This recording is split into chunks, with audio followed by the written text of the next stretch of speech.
Gold price Kerala അവതരിപ്പിക്കുന്ന ഇന്നത്തെ കൃത്യമായ സ്വർണ്ണവിലയിലേക്ക് എല്ലാ മാന്യ പ്രേക്ഷകരെയും സ്വാഗതം ചെയ്യുകയാണ്.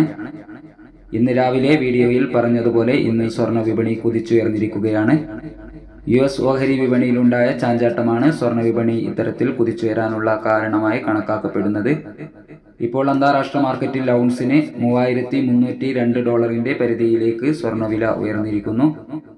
എല്ലാ ദിവസവും നിങ്ങളിലേക്ക് സ്വർണ്ണവില കൃത്യസമയത്ത് എത്തിക്കുന്ന ഈ ചാനൽ നിങ്ങൾക്ക് ഉപകാരപ്രദമെങ്കിൽ സബ്സ്ക്രൈബ് ചെയ്യുക, ലൈക്ക് ചെയ്യുക. എല്ലാ പ്രിയപ്പെട്ടവരിൽ നിന്നും വിലയേറിയ ഒരു ലൈക്ക് പ്രതീക്ഷിച്ചുകൊണ്ട് ഇന്നത്തെ സ്വർണ്ണവില നോക്കാം. ഇന്ന് 22 കാരറ്റ് സ്വർണ്ണവിലയിൽ പവന് 1760 രൂപ കൂടി, ഗ്രാമിന് 8930 രൂപ, പവന് 71,440 രൂപ. ഇനി ഇന്നത്തെ 18 കാരറ്റ് സ്വർണ്ണവില. 18 കാരറ്റ് സ്വർണ്ണവിലയിൽ പവന് 1440 രൂപ കൂടി, ഗ്രാമിന് 7360 രൂപ, പവന് 58,880 രൂപ. Thank you for watching.